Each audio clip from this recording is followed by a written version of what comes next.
Hello there guys, Feng here, and welcome to I Shall Remain. Okay, so I Shall Remain is a action survival RPG. Now, it's pretty weird because we haven't really had many of these types of games. In fact, the last one I actually played personally was How to Survive. And that game was okay. It wasn't brilliant, but it wasn't bad. You know, it's just an okay-ish game. The couple of things I didn't really like about it that much was the sense of progression was meh, and the loot was exactly brilliant either. It's kind of the opposite in this particular game because this has probably one of the best character progression and skill systems that I've seen for quite a while, which is really nice indeed, especially for a survival action RPG as well. But yeah, and it's also got a Diablo-esque loot system as well, which is really cool, really interesting. It gives you a sense to try and grind out loot, which is always nice. Okay then. So it's very story driven. So it's kind of fairly linear, but there is obviously places where you can explore without going too much to the story, which is pretty cool. Let's just have a look at the options first. So, as you can see, there's actually quite a lot of options for this. Bearing in mind this is an alpha, so it's not completely finished yet. And of course, there's going to be bugs and stuff. We've only got access to a little bit of the story, around about 2-3 gameplay worth of hours worth of gameplay, something like that. And there's the prologue as well, which is basically the tutorial, which does a decent job of telling you how to play the game. Okay. So as you can see, a lot of stuff here. I actually might take shadows down to low, like so.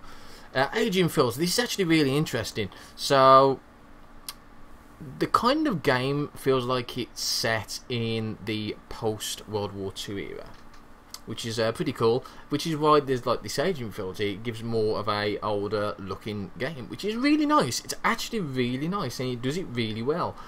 But I like it a bit more modern. So it's nice that you've got the choice. So I'm actually just going to stick it there and keep it there. Difficulty is also nice to have, a nice choice. Easy, normal, hard, impossible. Hardcore mode, also a very nice choice. Very popular among action RPGs these days. I tend to play with that off. Mouse sensitivity is of course mouse sensitivity. Ragdolls, which is nice. And of course sound with separate sliders, which is really nice. So there we go. As you can see, I've turned music down. The music's actually pretty decent in the game. It's really nice and mellow. It sets the mood. But I've had to take it off because obviously copyright infringement stuff, which obviously I don't want to get paid for. So, yay. Okay, so let's crack on, shall we? So we are going to play as a story. There is going to be a survival mode. Let's crack on with the story though. Oakley dokley. So, the same old and rusty hospital building, the smell of corpses and death, blood dripping along the rain outside, thundering through his head, flashing his eyes. Blah blah blah blah blah blah blah. You can always pause it and read it. As you can tell, I'm not a very good narrator, just a commentator. Okie dokie. So here we are. Brilliant. Okay, now this is very unusual of action RPGs these days. It's not point and click and attack. It's not like that at all.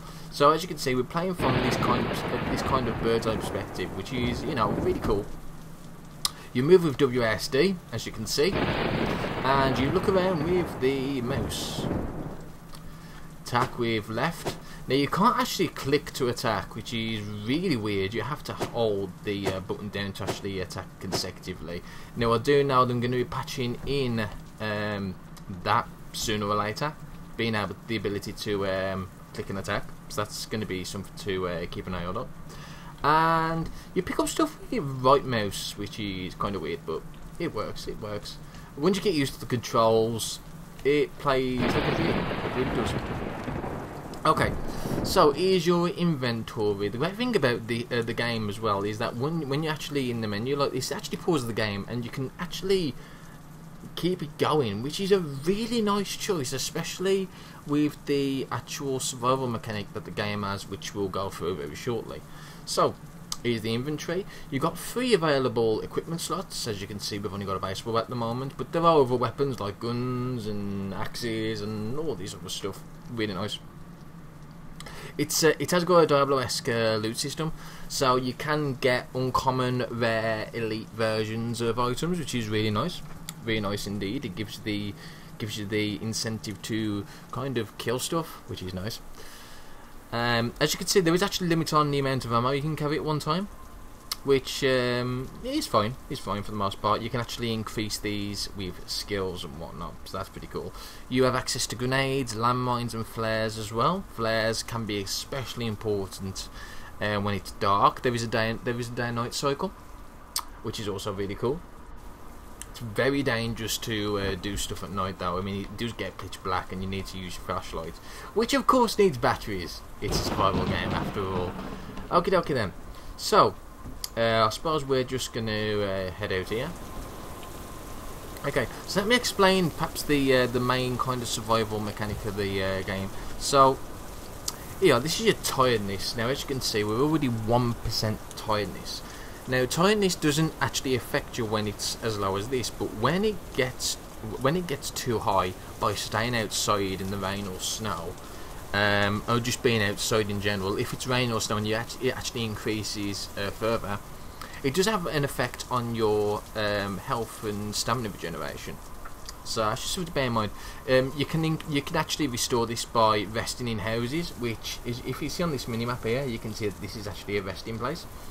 I do believe some of the fire pits outside also give a resting place as well, even though it's not actually shown on the map. Speaking of the map, here's the map. It's nice. We've actually got a quest marker there, so that's where we need to go. There's a few houses along the way, so we can rest. That's pretty cool. Okie dokie. So here's water. Water's pretty important. Water increases your stamina, and as you can see, health packs increase your health. Now there is like a 7me kind of portrait here. Now you actually start off infected.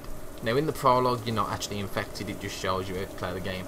But in story mode you are infected, and if you get too infected, a lot of your abilities are going to be diminished. And I don't know, I'm not actually sure, but if you get to 100 maybe you die. I have no idea actually. I've never really got to that stage where I've got to 100% infected yet. But you can suppress it. So there is serum in the game. Serum can be random drops. You can sell. You can actually sell weapons and stuff you find for serum as well. So serum actually acts as a currency, as well as something that will keep you alive. So there is actually kind of a time restraint on the game, although it doesn't really obviously seem like it. So if you take too long without finding much serum, then you're gonna know about it. So as you can see, it's pretty satisfying actually, the sound and stuff. Let's scavenge. So these little points here you can scavenge. It does take a while to scavenge, but usually they are definitely worth it. Unfortunately we only just found water, but a lot of the times there are weapons and stuff like that. And oh my god, evil things. Go. Excellent, I just took a bit of damage then. There we go. So as you can see, these are only level 1s. Now in true action RPG fashion, they do level up as you carry on through the story mode. I don't think they level to your level currently. I think it's pretty much set. But, oh, book. There's some little flavour text. I'm actually not going to read it out. I'm just going to scroll, so you can always pause it and read it if you so desire. Quite a nice bit of story and background into what's been going on, and etc, etc. Okie dokie. Oh look, a flaming barrel. What do you think's going to happen when I eat this? That's exactly what you might think. It's going to explode. It's going to explode. I'm not doing this very well, am I? There we go. Obviously you might want to get away, otherwise it's going to hurt. So there we go. That was epic. Now we've actually picked up a gun, which is cool. It does need repairing. And there is actually a repair mechanic in the game as well, so you can gather scraps. You can get this by random drops. You can also actually dismantle weapons as well into scrap, which is really nice. So as you can see, it's only got a durability of 6. So yeah, but it's fairly decent. It's a decent weapon, it's decent ranged, and we've got plenty of pistol ammo, so that's not really a big deal. But I think what I want to do is I want to focus more on... Well, I thought you could actually get through there. Possibly not. I actually want to focus more on melee than range. Kind of more in the true fashion of zombies and whatnot. Obviously, if you're walking and if you're using melee weapons, you're going to be a lot more silent, which means that zombies aren't going to flood you as much. Obviously, if you're going around with an LMG, shooting anything, everything, so it is, you know, it's like zombies. And actually forgot I have the pistol out then. Pistol at the moment works the same as melee. You have to hold it down to shoot instinctively. It's a little bit poo, to be quite honest. I would prefer to just left click and shoot. I mean, you can do it kind of, but it's not particularly. It doesn't feel great at the moment with the ranged, but it's still okay. I can live with it. Okay, so let's see. We'll show you some of the skills in a bit, but I want to actually level up first. Now, thankfully, it doesn't take very long to get your first level. The great thing about the game is the actual character progression. Doesn't matter what you do, you actually work towards building your stats up. So even just like running will actually build up your endurance stat, which is really cool. Obviously melee, when you're actually engaging with enemies, you'll increase that. There's a lot of things that increase passively as well, like scavenging as well. Scavenging will increase your scavenge stat. It's really cool. Really cool indeed. Everything you do has a meaning. You can actually fail scavenging as well, which is going to take you even longer for the next scavenge, which is a pretty cool concept, especially if you're trying to scavenge really quickly when you've got loads of enemies trying to close on you. Pretty cool. Now, as you can see, I'm actually tired at this point, so if I just pause the game 2 seconds, if you hover over here, you can see that your health and stamina regeneration is affected. Health and stamina regeneration 4.8%. Now, some people are gonna like this feature, some people aren't. You know, it's just the way it is. But when you're tired like this, you have to wait around while you're investing. Now, I don't know if there's some way we could possibly have an option to change the rate at which this happens, or depending on the actual mode itself, how fast it works. Oh shit! I'm actually getting a bit thingy there. Green air, brilliant.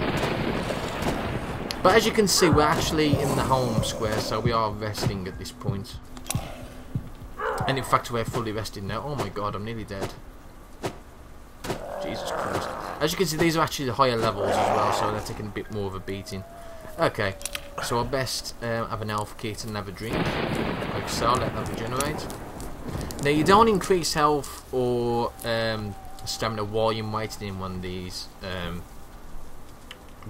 home squares. It's just the tiredness factor. So that's just something to bear in mind.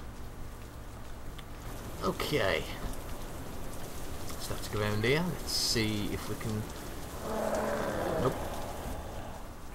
Now, I'm going to be quite honest, the first bit of the game, it does feel very linear. Yeah, you can kind of go off in some of the back alleys, but for the most part, it does feel very linear. Some people like that, some people won't. It's just personal preference. There we go. I should be leveling up soon, which would be really cool. And then I can show you probably the best thing about the game. I absolutely love the inspiration skill tree. Really cool. No, I thought that was a scavenge point. Look at all these here. Jesus Christ. I might have to get a grenade on. Oh, there we go. That'll just do just as fine. Right, let's use a grenade then. So, the longer you hold it down, the further it will be thrown. That might be too far. At least I got 1 kill out of it. It's not very often you get a multi-kill out of the grenade, to be quite fair. They seem to have a quite long radius, so just bear that in mind. And we've leveled up. Okie dokie then. So, each time you level up, you gain a Doctrine. Which, is that how it's pronounced? Doctrine? Or Doctrine? I'm not actually sure how it's pronounced. Let's just call them skills for the time being. Okay, so as you can see, we can increase accuracy, strength, or nothing. Well, apparently we can't pick one there. Normally there's 3 choices, but this time there's only 2. So accuracy or strength. We're going to go with strength. Right. So here we go. This is the character sheet. As you can see, there's quite a few attributes. So Here's your attributes. So you've got Strength E. Your strength rating indicates your physical prowess. It influences the amount of damage you are capable of inflicting in close combat, allows you to handle heavy weapons more efficiently, and determines the weight you can carry. So a majority of these particular attributes do have a significant impact on your character and what they are able to do. And it even shows you the affected skills. So a lot of the skills do usually have more than one attribute that affects it. So as you can see, unarmed is affected by strength and agility. Small arms, accuracy and agility. And medical, intelligence, accuracy, etc, etc. And this is pretty cool. So these will actually level as you use them. So as you can see, my melee is pretty close already to 6. Because of, obviously, I've been using a lot of melee. I've been using a little bit of pistols, so it's not so much on my small arms. And you can actually see your stats here as well. So as you can see your current health and max health, current stamina, max stamina, etc, etc.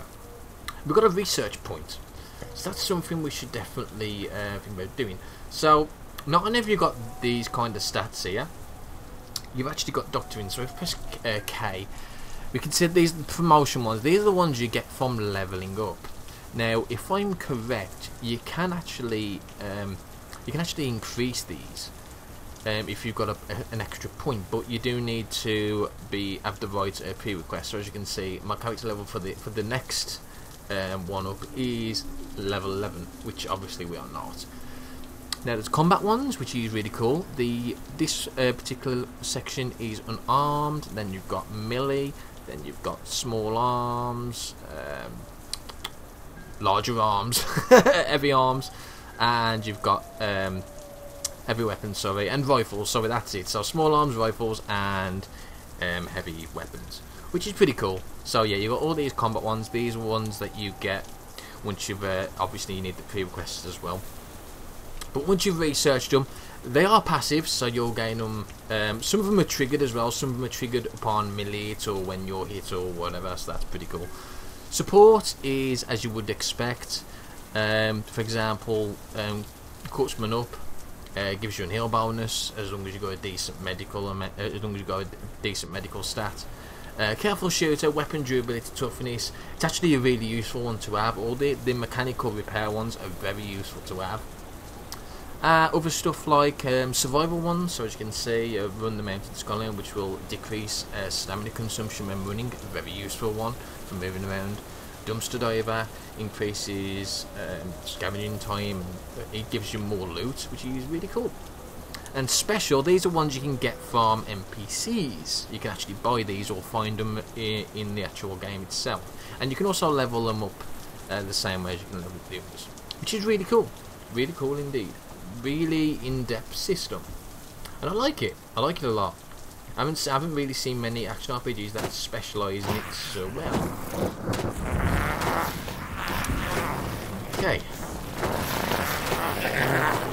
Can I just say as well, for a early access game, for an alpha build, it's very stable. I mean, extremely stable. Yeah, there's a few bugs here and there. It's to be expected, but for the most part, it is extremely stable. Not one crash or anything yet. I know there is crashes though. I mean, some people have been having problems with one of the areas where you try and leave and it just freezes. But I've not actually had that happen to me as yet. So for the most part, it is fairly stable. It's got an auto-save function. So as long as it actually saves when you are near one of these safe rooms, when you're in one of these indoors. So that's actually quite nice. So it does save fairly often, which is quite nice. You don't have manual save, which is unfortunate, but it's fine. Most action RPGs don't have a manual save, so it's not really surprising. These are starting to get a bit tougher now. We've got level 2s. I mean, we're level 2 ourselves, but we didn't really get that much of a bonus. We only got 1 strength bonus, which is actually quite a lot, I suppose, because at the end of the day, they are your base attributes. Okie dokie. Oh god, there's a lot of shit down here. Let's heal up a little bit. I actually got no more health kits. God damn it! Go away. Go. Oh my I've actually only played this through easy. I did actually have troubles on normal to start off with. But obviously once you get used to the game, you know, you can take on the older difficulties.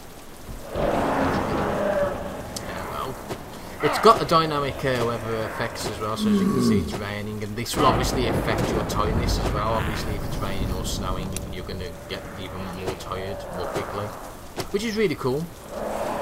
Let's go on seasons. Bye bye. I've actually got a landmine as well. Landmines are pretty cool.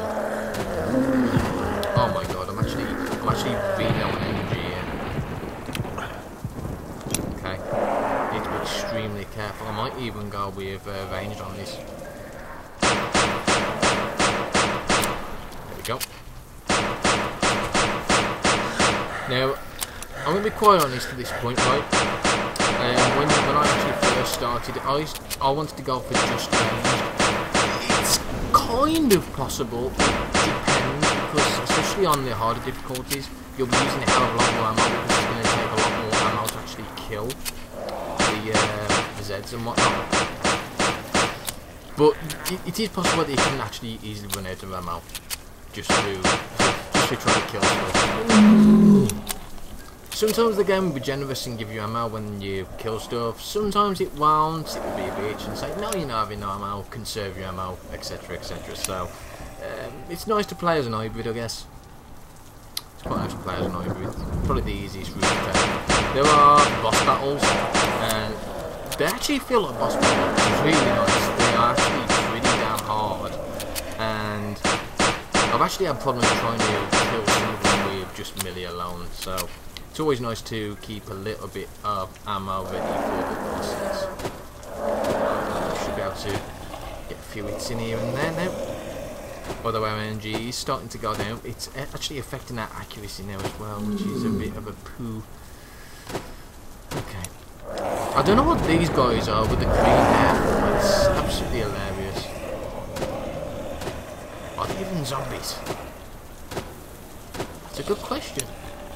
But the ragdoll physics are absolutely hilarious and all of them. Oh my god, ow. Right, let's take a bit of everything. Definitely using a hell of a lot more medkits and water than I did in easy. Jesus Christ, there's just even more and more. This is the problem when you start shooting with guns. They flock to it like it's dinner bell.